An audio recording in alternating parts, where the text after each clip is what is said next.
With all the headlines talking about the FBI seizing property from Donald Trump, from Mar-A-Lago, from Donald Trump's home, we started this series talking about the Fourth Amendment to the United States Constitution and how it applies to individual people.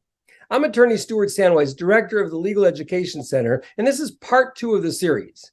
Now, the Fourth Amendment, as I talked about before, is one of the most litigated amendments. It applies anytime the government, whether it be the local government or the federal government, starts or wants to search or seize any property. So, for example, if they do a traffic stop, or if they pull somebody over and find drugs on them, or even if they want to search their home to see if there's, or a rental property to see if there's a violation of a ordinance or something, the government has to, the Fourth Amendment becomes applicable, and the government has to show, what's called probable cause. Now, the first thing we want to do is look at the text of the Fourth Amendment.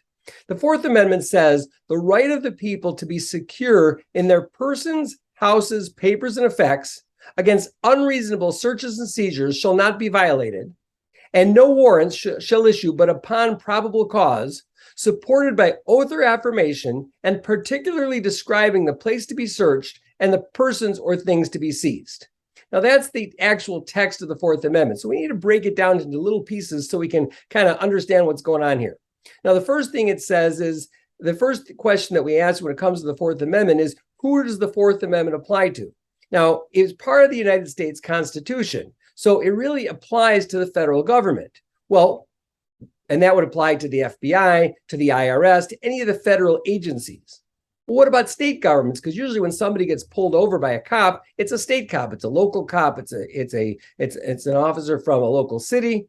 What happens then? How does it apply? In 1961, there was a case out of Ohio called Mapp v. Ohio. And in that case, they said that the Fourth Amendment applies to the states because of what's called incorporation.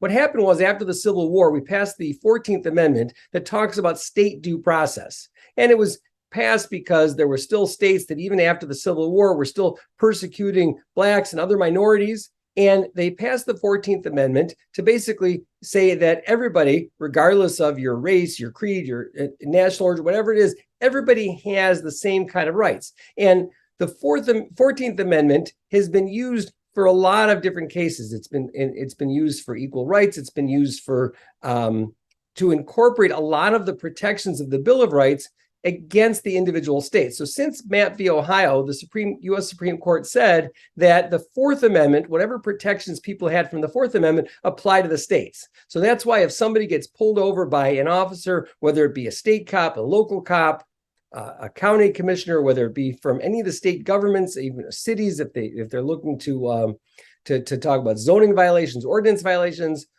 the Fourth Amendment applies to all of those as long as it's government action. It doesn't apply to a private citizen stopping somebody else, or it doesn't even necessarily apply in schools, but it does apply to police that are when they're doing their job and they want to make sure that people are protected. They preserve their Fourth Amendment rights to be secure in their persons, houses, papers, in effect against unreasonable searches and seizures. Now, in the next part of this video, in the next series, we'll talk about what is a search, what is a seizure, and what is reasonable. So stay tuned. And this is, again, part 2. We look forward to seeing you in the next video. If you've got any questions about Fourth Amendment searches or seizures, please feel free to give me a call or shoot me an email, and I'll be glad to answer your questions.